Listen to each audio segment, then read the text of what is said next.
Hi, Bruce from Safiery here, and this is set up as going in the back of the Land Cruiser 200 chop with the canopy on the back, and it's the full board for the full front headboard of the Land Cruiser. The smart switches are going either side with dual switching, so as you switch the left canopy on the passenger side, the driver's side will light up, so they're totally in sync as you operate. Scotty on here, of course. We've got our fusing and labelling on here. Always on modem that we've got here.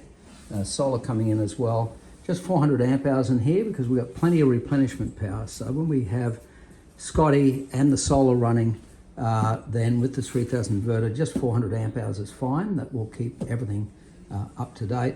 I've just got a test battery on here at the moment on the 12 volt side. So that's all ready to go to Metin in Sydney at Elite Design and Development. Metin, very nice job, and how good's that?